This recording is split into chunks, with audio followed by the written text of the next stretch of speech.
Is your Windows laptop running slow? Well, today I'm going to show you how to fix it. For today's laptop, we're going to be using a Dell Latitude. This laptop right here has an Intel Core i5 2nd gen, which means it's about 10 years old, and it's about due for an upgrade. Next thing you're going to want to do is flip it over on its back, and you're going to have to take out the battery first if you have an external battery like me. So I just have a couple switches here that I pull, and I just lift the battery out like that. If you have an internal battery, you have to take the back cover off first and then unplug the cord with the battery. Again, do this first because if you don't and you're not careful, you can very easily damage components. Next up, you're going to need a toolkit. My choice here is this iFixit toolkit that I got from Best Buy for around $40, but they do sell a cheaper version for $20 with less bits. This is kind of the full extension, but for the average laptop, you only need about half of this.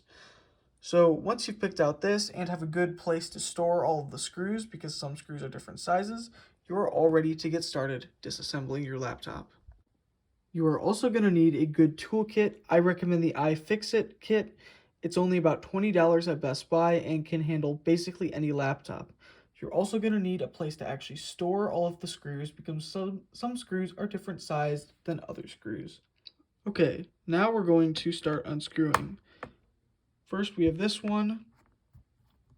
Unscrew it.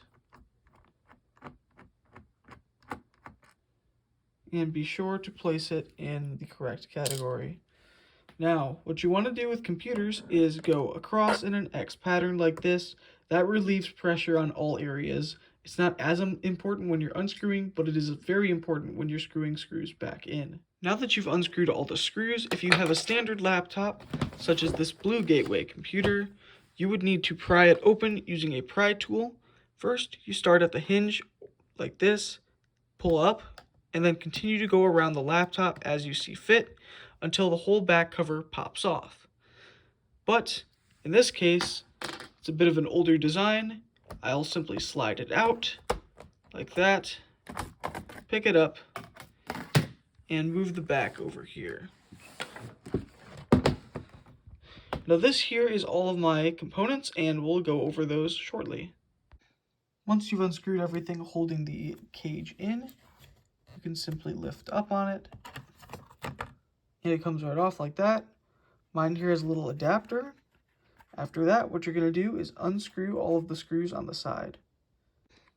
Now that you have your old hard drive out, you can replace it with one of these solid-state drives, like this. This here is a 256 gigabyte one. That's about mid-range on a modern laptop, but that's a lot of storage on something older like this. These can be had for around $15 to $20 new on Newegg. Make sure to attach any adapters like this 90-degree angle connector back when you put it on the new drive. Now that your screws have been returned, replace it, making sure to plug the connector in properly and firmly. Then replace the screws here. Now we're going to move on to the memory. Because we've already screwed this back in, it's pretty easy to take the memory out.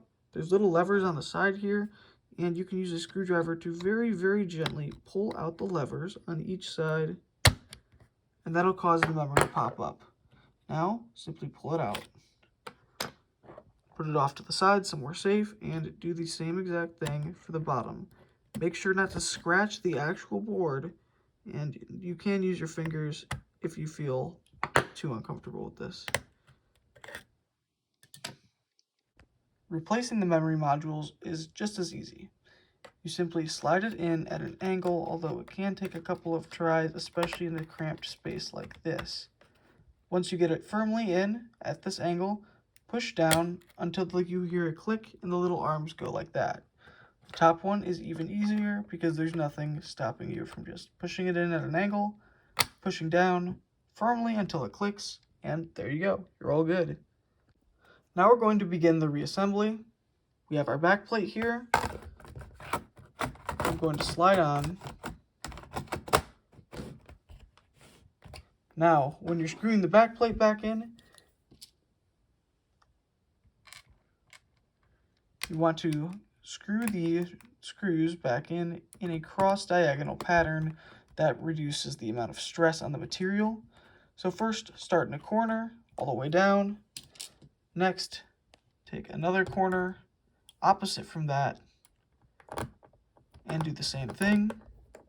And continue going around until all of the screws are finished. Now finally, you need to attach the battery. If it was an internal battery, you should have plugged it in before replacing the back cover, but since mine's an external battery, I can simply slot it back in like this until it clicks. Just like that. And we're all good to go. Now, to ensure that everything was correctly added, tap the power button and press that same key to go into the setup menu as before. For me, it was F2. Now you're going to go back to your system information and make sure the memory is correct. Yep, I can see both memory sticks right here, and the total is also correct. Now, once you've verified that is correct, you can let it boot into your normal operating system and make sure that everything got added over. And that's all for this video. I hope you found it helpful.